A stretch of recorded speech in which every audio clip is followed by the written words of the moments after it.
आज मी बनवले होते ड्रायफ्रूट चॉकलेट, पण त्याआधी म्हटलं थोडं बाहेर जायचं आहे तर पटापट जेवण वगैरे सगळं कामं आवरून घ्यावं घरचे, आणि अंशला स्कूलला सोडायला पण जायचं होतं. तर यांना वाळून दिलं, अंशला पण जेवायला दिलं.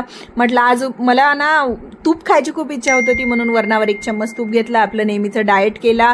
आणि आज सकाळी नाश्ता केला नाही कारण लवकर जेवण करून बाहेर पण जायचं होतं. हे आहे ग्रामपंचायत ऑफिस आहे इथे, आणि जिल्हा परिषद लोहारा स्कूल आहे, थोडं छोटंसं पोस्ट ऑफिस आहे. मग घरी आल्यानंतर बकेटभर कपडे धुतले, आणि कपडे धुतल्यानंतर म्हटलं आज थोडंसं आबाळ होतं तर पटापट कपडे धुवून वाळू घालावे. नंतर मार्केटला गेलो, खूप ऊन आपली आबाळ, कधी ऊन कधी काय वातावरण चालू आहे काही कळत नाही. त्यामुळे आज थोडंसं बाहेर गेलो, आणि तिकडून इतकी गर्दी होती ना, आज बंजारा समाजाचं काय आंदोलन होतं की काय होतं काय माहिती, खूप गर्दी होती. मग मी आणि अंश घरी आल्यानंतर पुन्हा मार्केटला गेलो आणि चॉकलेट आणले इथे जवळच्या मार्केटला, आणि आणल्यानंतर मस्त ड्रायफ्रूटचे चॉकलेट बनवले. आणि कसं आहे, चॉकलेट खायची कधीतरी क्रेविंग झाली ना